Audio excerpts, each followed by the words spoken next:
Welcome to the show, guys. Happy Thursday. Got an exciting one here for you. Fantasy football is back, and today we are talking about the old guys, the top 10 players that are over the hill. Are they going to completely fall off this year? Should you draft them? What do you do? Big names like Davante Adams, Cooper Kupp, Keenan Allen. Is this the end of the line? Is this, as they say, the end of the road, over the hill? Is it done? Are they done? We're going to talk about it. I got 10 players here. Deep dive. We're talking where their ADP is this year, kind of a little bit of history on them, how old they are, what season they're in, everything you need to know about these old players. Man, do I love saying that. They're younger than me, but in fantasy football, they're washed up. Or are they? We're going to dive in right here, right now. If you're new to the channel, I'm wearing this shirt. Check it out. Whoa, almost knocked over my drink here. I am wearing the shirt here. The Smash It, Tap It, Slap It shirts are officially out. Smash It, Tap It on the back here. You kind of see it's the Slap It right here. I don't know if you guys can see it, but it's got the Slap It on the back. Get your shirts, guys. I just got them right now, fresh off the press. You can order them right now. Delivery is about, I don't know, like 3 days, sometimes a week. I put 1 to 2 weeks delivery. I got mine in like 4 days. Like, it depends on your location. In the US, it's pretty quick. Get your shirts below. And of course, grab the 16-round draft solution. Guys, sleepers, breakouts, optimal players draft each round. You will literally be light years ahead of the sheep. I give you everything on a silver platter. I give you full mock drafts, printable cheat sheet. I update the notes till the season starts. It's only a one-time payment. Grab 16 rounds and be light years ahead of the sheep in your league, guys. They won't even know what hit them. You'll have a backup plan for a backup plan. Optimal players in each round. Grab 16 rounds. And on checkout, make sure you guys grab that ticket to a virtual summit, the first ever and only. We're going to have Kyron Williams, Pat Fryer with Trey Benson, Tajay Spears, and more at the Sports Summit. I got a secret there. And you're entered for a PS5 giveaway if you get a ticket to the summit automatically. That's August 21st, all done online, all right? So plugs are done. Again, hit the thumbs up, smash, tap it, slap it, and drop a comment below. I want to make this interactive. Let me know what you guys think. If you're in the car, head on over to YouTube. Just drop a comment. Pull over. Let's make this interactive, okay, guys? Drop a comment below. Let me know what you guys think. Are these guys over the hill? I'd love to get your feedback on this. All right, let's dive into this. First player here. I'm not going to spend too much time. If you're new to the channel, you may not have heard me talk about him too much, but if you're a regular, you're going to hear me talk about him one more time, is Christian McCaffrey. Is he over the hill? Is this the final year for Christian McCaffrey to either do well, or is he going to completely fall off? I'll tell you right now, guys, it's over. He's already on borrowed time. I'm telling you, he should have fell off last year. This is a guy, I'm going to repeat this, and I sound like a broken record. 10 games played in 2020, 2021, and you can say now maybe he's got a good trainer. He's kind of figured out his body, and he hasn't gotten hurt the past 2 years. Let me give you the negatives real quick. Okay, the positives, he did well the past 2 years.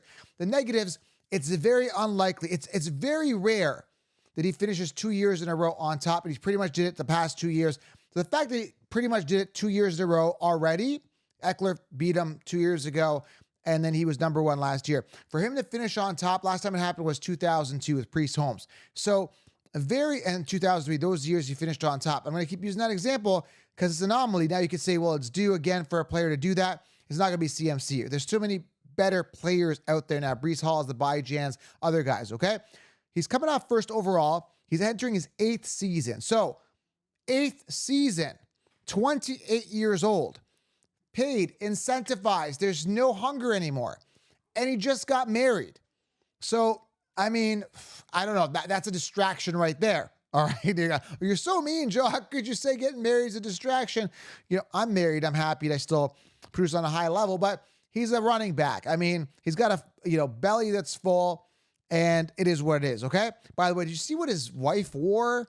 Dude, it's pretty gross, man. Go pull it up on NFL. I think they posted on NFL.com. Go to like the third slide on his post where they're posting pictures of his wedding, and she's like half naked. I mean, it's disgusting. Like, is she his wife or everybody else's? I don't know, man, but it was pretty disgusting. Go check it out.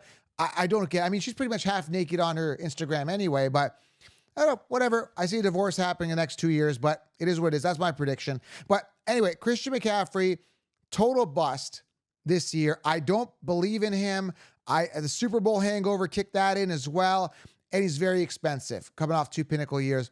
And his coach just came out a couple days ago saying, we're going to reduce his load. I know they said that a year or two ago, but they actually want to preserve him this year. Believe me, I'm not sold on him finishing the season. He's going to get hurt. And yes, you can predict injuries because what goes up must come down. All right. Let me know what you guys think. Are you drafting Christian McCaffrey? Are you all in or are you out? Let me know. Second player over the hill. He's going to bust this year. Potential. I'll let you know if I would consider drafting him is Davante Adams. Is it the end of the line for Davante Adams? We already talked about Christian McCaffrey. I think it's end of the line for him. Is it the end of the line for Davante Adams? He's coming off 15th overall. So you're going to have to pay a hefty price. Do the math. 12-person league. That's an early second-round pick, 15th overall in a 1-point PPR, 12-person league. It's round 2. So are you willing to pay on a guy, pay a price for a guy? So listen to this. Age 31. Was a second-round pick in not 2018, 2016, 2014, dude. He continues to get a D grade at quarterback every single year. I'm not sure if Aiden O'Connell, whoever's throwing the ball, is going to get him the ball consistently. Maybe he does. Maybe volume takes over everything. But listen to this, man. He was down last year from the year before. He had 1,516 yards in 2022. Last year, 1,144. So down on that. He was down on touchdowns from his 14 in 2022, down to 8. So down in all categories, pretty much. Again, 11th season for Davante Adams, who's 31 years old, over the hill, and keeps getting the downgrades at quarterback. Now, they have some targets there now. I think they got Bowers. They got Zamir White, I think, catch the ball. They got Myers. They got all these other targets, but he's kind of the main guy, right? But am I drafting him, a guy who's, again, 31 years old, drafted in 2014, man? Go back and look at the players that were out in 2014. Go take a look at some, you probably won't, if you're new to fantasy, if you started playing the last 10 years, even, you might, or let's say last 8 years, you're like, okay, well, I don't remember some of these guys that are around 2014. He's old. He's a dinosaur. And I get it. I get the talent is there, but his days are over the hill. And me and Tim were making a joke about that. Remember that Yole? It's that old game they used to play on Price is Right, where it's this hiker guy. He goes up this hill. Price is Right's an old show that they still, I think it's still out now. Drew Carey does it now. I don't know. I haven't watched Price is Right for years, but it's a yodeler, and he goes up and he basically goes up this hill and then he falls off the cliff. So literally, I think it's going to be the end of the line for these guys. CMC, end of the line, and Davante Adams. Great talent like 10 years ago, but no for Davante Adams. Okay. Next guy here is Travis Kelce. Coming off round 3, great value for a guy who's been coming off round 1 every single year for the past 5 years. He was down 98 points last year compared to the year before. Age 34, 12th season. He was down all categories. Now, he had 984 receiving yards. The last time he had anything under 1,000 yards, Travis Kelce, was, believe it or not, in 2015. Every year, over 1,000 yards. Now, could that have been a fluke? Maybe. Now he's touring with what's her name? Miley Cyrus or whatever his girlfriend's name is. And he literally he is down from the year before, right? 2022 to 2023, significant down in all categories. Like I said, 100 fantasy points. So that's why, again, the sheep are copying and pasting. He's out. But listen, I don't have any Kelce stock. I'm not a Kelce fan. I don't like Jason. I don't like Trout. I'm not a fan of these guys. Okay, I think they're both overrated players. They keep talking about it in the media. I don't care about the hype. I don't like these big diva dudes. I'm not into diva dudes. So again, maybe that's, take the personal stuff out, even from a reality, for a fantasy point of view here. I'm staying away. I think he still has one good year left in him. I think that the fix may be in and they're working towards a three-peat. I think that's what the media wants to, or the NFL wants to do. And understand, guys, the NFL is legally allowed to rig games. They're an entertainment company. This is actually true. They're allowed to legally rig these games. And if you watch, I just posted a video on my IG where a guy was highlighting all the holds that the Chiefs O-line had on the 49ers that weren't called. This is why Pat Mahomes has all this time to throw. Now, if you're thinking from a point of view where you believe the fix is in, which I do, then you're like, okay, well, I'm going to sign up for Kelce. And maybe he's good. He's good value. I still think he has one good year left. I'm not drafting him, but I think he's a safe play in round 3. But I think, He's got one more good year. I think he bounces back, has a better year than last year, but then that's it. They get their three-peat, and then he falls off and rides off into the sunset, okay? That's my prediction, but we'll see how it goes, okay? Number 4 here, over the hill, Cooper Kupp. This one's very interesting, very, very interesting. Coming off in round 3, Puka's coming off round 1. This guy was the golden boy when I told everybody else to stay away. I said, don't draft Cooper Kupp, guys. He's not a good player. He's not outstanding. He had 1 or 2 good years his entire season, heading into his 8th season, age 31. Had a major regression last year, played 12 games, 5 touchdowns. And listen, this is a guy that, again, was Matt Stafford's go-to guy. Can he be Matt Stafford's go-to guy yet again? I say very possible. And for that fact, I'm staying away from Puka. And I've said this in many videos. I'm going to keep saying, I'm going to sound like a broken record. I like Puka's talent. But a healthy Cooper Kupp, which just sounds like a oxymoron, because I told you he'd get hurt the year after everyone told you. Remember the year he had the pinnacle year, they won the Super Bowl? I said, Super Bowl hangover, he's going to decline. I was the only one that called it, and he got hurt. And I said, yeah, I told you decline was coming, whether injury or whatever. And sure enough, he got hurt. Remember that? So he can get hurt again, but assuming that he bounces back, plays a full, season, then it's like, dude, he is completely dipping into, Puka's value. And if that's the case, Puka is coming off this pinnacle year, amazing rookie season. Like, I'm talking like phenomenal. Can he repeat that? No. I think he takes a decline. I think Puka coming off such a big year declines, and Cooper Kupp stays healthy, and he actually dips into that volume and potentially finishes ahead of Puka Nacua, right? Potentially. All Matt Stafford has to say, oh my God, all Matt Stafford has to say is like, my guy is back. I'm just going to feed him. So Cooper Kupp could be in trouble this year. Again, I'm not really sold on him, Puka, on that draft capital, round 1, very, very expensive, because I think Cooper Kupp's going to be a pest if he's healthy. So if you ask me if Cooper Kupp's over the hill, I think he's got 1 more year, right? And again, let me know in the comments, guys. Smash it, tap it, slap it. Let me know. Let's bring the energy here, guys. Fantasy football is back. I'm keeping it on a high level for you guys. Let me know what you guys think. Cooper Kupp, 1 more year left. Travis Kelce, I think 1 more. I think Adams falls off, and I think CMC fall off this year. Let me know what you guys think. Are you agreeing so far? The next guy, number 5, is Keenan Allen. I don't even know why Keenan Allen is still in the NFL. The guy is 32. He was drafted in what year? Like 2013. Okay. This is old news, guys. He played 10 games in 2022, 10 games in 2023. Couldn't finish it last season. I told you not to draft him. What a waste. Imagine you draft this guy in the 3rd round and he falls apart for you, round 3. Now he's on a new team with the Bears with a rookie quarterback, and he's got far superior talent in Rome Odunze on that team. Younger, dynamic, explosive, great route runner on that team. And they got DJ Moore, who's already a 1. Yet this guy's coming off, 51 is, what is that? 51 overall is his ADP. So you're telling me I got a 4th to 5th round pick on a guy who is 32 years old in his 12th season, entering a situation with his 2 other wide receiver ones, and nobody knows who the wide receiver one is, and nobody knows how good Caleb Williams is going to play in the NFL. And I got to spend a 4th to 5th round pick on a washed up Keenan Allen who couldn't finish last season. Forget it. This guy's a bum. He was never, ever good. You guys are delusional. The way he thrived is that he had a thing going with Justin Herbert. It was like they had this brotherhood. They were like best buddies. I don't know what they did outside off the field. Who knows? But these guys had a connection, and it's like they were force feeding Keenan Allen.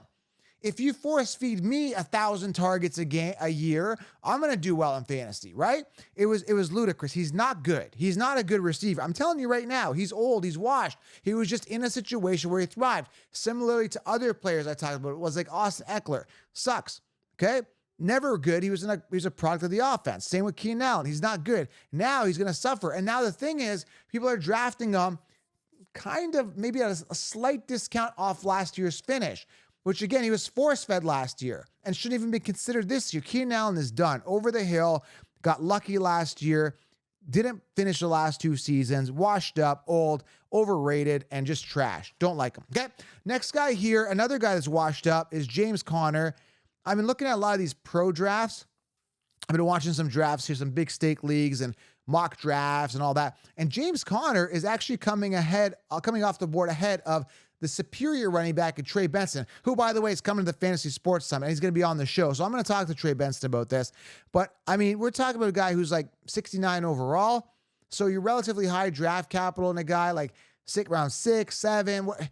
James Conner is not the one here. I don't understand what the thought process is here. Like, it makes zero sense to me how you think a guy who had one 1,000-yard rushing season his entire career heading into his 8th season, 8 seasons, only 1 year over 1,000, and had an opportunity to shine last year and absolutely did nothing. He sucks, dude. This guy is not good. Years to wow me, I'm not wowed, was a backup to Le'Veon Bell for years. I'm done talking about James Conner.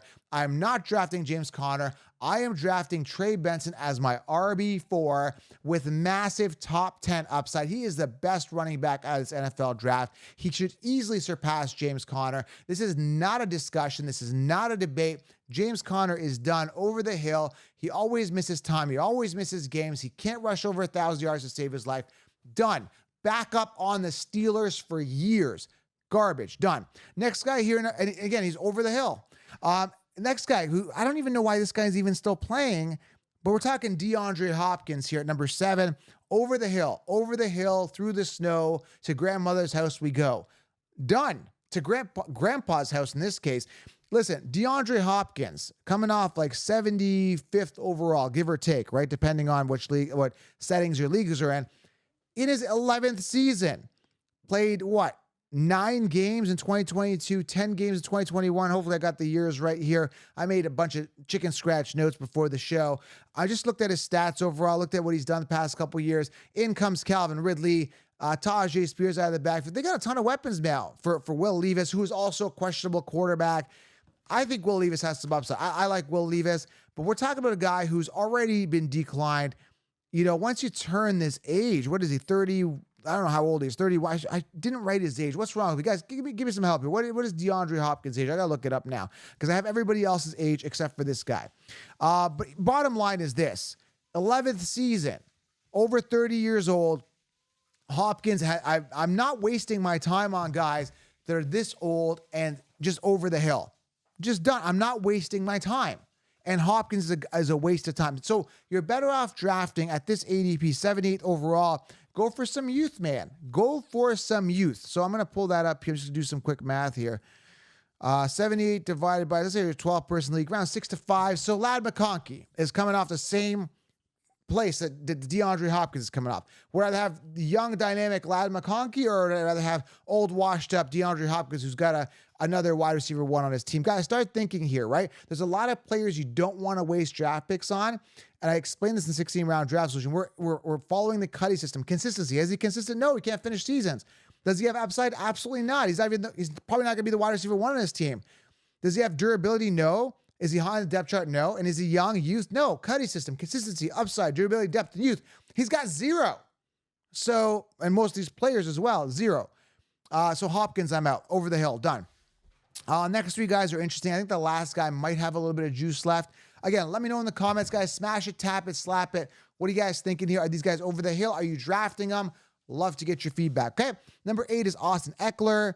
8th season. And I'd say Austin Eckler is probably one of, if not the weakest running backs in the NFL.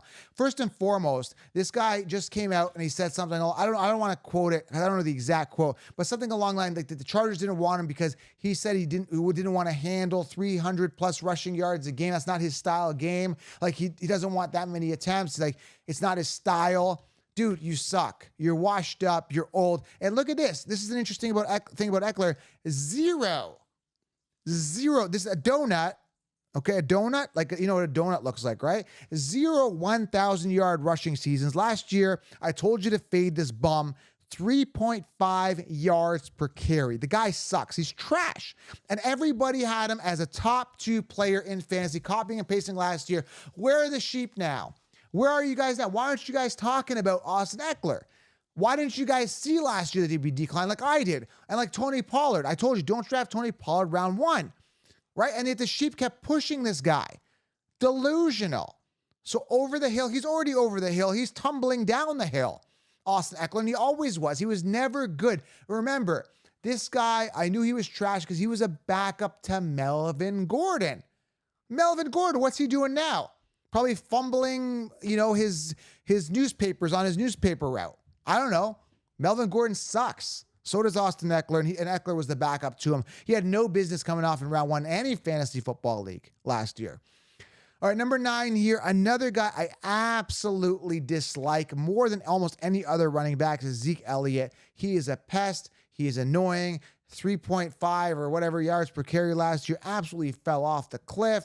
He's done, he's washed, and the Cowboys somehow think in some sort of weird thought process, some sort of crazy, state of mind, this guy is the running back one. It's ludicrous. They don't have a running back. The Cowboys don't have a running back, which is why I love Jake Ferguson this year for a ton of upside. That's a whole other discussion. Again, grab the 16-round draft solution. You're going to get all my optimal players. Zeke is washed. Zeke is done. Zeke is over the hill. Now, some people are saying, well, you get this guy around 9 or 10, and he's going to give me 184 attempts. He's going to get me 8 to 10 touchdowns, potentially. He's going to get the goal line work, and he's going to be viable. I don't like viable. I don't like safe. I don't like washed up. I don't like mediocre. I don't like question marks. I definitely don't like players that were released by a team because they were done. They were washed. He lost his job to Crappy Pollard. We saw how Crappy Pollard was last year. I told you to avoid him. He lost his job to Crappy Pollard, right? And then he goes to another team, craps the bed on the Patriots, like absolutely craps the bed, couldn't rush for more than 2 yards per carry. And then now the Cowboys come together. We should bring Zeke back. What a great idea. Not only bring him back, let's not draft a top running back prospect out of all these great talents that came out of this running back. There's a ton of guys that have upside, man. Braylon Allen, Marshawn Lloyd, Trey Benson, Blake Corum. They could have got one of these guys that could have been a starter on this team, but no, they don't. They bring back crappy old Zeke. I would not draft Zeke. I don't care if you gave him to me with the last pick and I had a free roster spot to bench him on. He is very 2016, 2017, 2018, maybe 2019. But dude, old, washed, lackluster, boring, no Zeke for me. Let me know what you guys think on that. And the last guy here, I think there's some juice left in the tank, but I'm personally not drafting him because he lacks PPR upside. He's coming off a catastrophic injury. But I was hearing, the guy I'm talking about is Nick Chubb here, 115th overall as ADP. Seventh season for him. Again, when you look at Nick Chubb, he's a great pure runner. What I was hearing from his trainers, I was reading reports that he looks fine. Like his trainers were like, dude, you're running. I don't even know which knee was it that you got hurt. Like he's almost like perfect from what I'm hearing. So he's good to go. He's got a chip on his shoulder. I'm hearing quotes like, they're kind of counting me out, blah, blah, blah, blah, blah. Dude, I'm just not sold on the Browns. The Browns don't appeal to me. I'm not sold on Massage Watson. I'm not sold on Nick Chubb coming off that knee injury. Again, when I look at him, I think, boring. And most leagues are now PPR. And it's like he lacks the PPR upside. So I'm like, I'm just not excited about Nick Chubb. I have no desire to draft this guy. I don't trust the fact that he got his knee torn up the way it looked like it was like your knee's supposed to go like this, but it was like a 90-degree to the wrong angle. Like it was to the left. Like it was just completely mangled. Like it looked bad, dude. Like I felt bad for the guy. And like now he's got to come back and like, I don't know, man. I don't like it. I don't feel warm and fuzzy. I just feel like he's going to be like a safe guy to have. And again, I don't like to play it safe. Like I said, 115th overall, which again is good value. You're getting a, potential wide receiver one in like the 8th to 9th round, as late as the 10th. Again, value. But I don't like value. I'm not a bargain bin kind of guy. I like explosive, upside, top heavy on running backs early in my draft instead of wasting my time on old, washed up bottom feeder busts, okay? So old fantasy football busts. Let me know what you guys think of these guys. Are they over the hill? Is there some value? Are you drafting them? Like I said, I think there's some value with guys like Zeke and Chubb, which I just like. I think Cooper Kupp could emerge as the one again. You never know. There's that opportunity, the connection with Stafford. I think Travis Kelce has one more good year. But as for the rest of the guys, done. Over the hill and through the snow. To grandfather's house they go. All right, those are my thoughts on it. Let me know what you guys think. Grab 16-round draft solution. Grab your t-shirt, smash it, tap it, slap the thumbs up. And that's it, guys. Hope you guys are enjoying your day. Tim was supposed to do the show today with me, but he got a little bit sick, got a little bit of a cold, so he's out. But I'll keep the content rolling with you daily. Jim's going to be back tomorrow. And guys, stay positive. Fantasy football is back. Follow on IG and all my other channels. If you want direct access, I do direct coaching as well. TheFantasyFootballAccounts.com. Book your time. We'll jump on the phone call. We'll talk. Call me. All right? We'll talk soon, guys. Lion mentality. I'm out.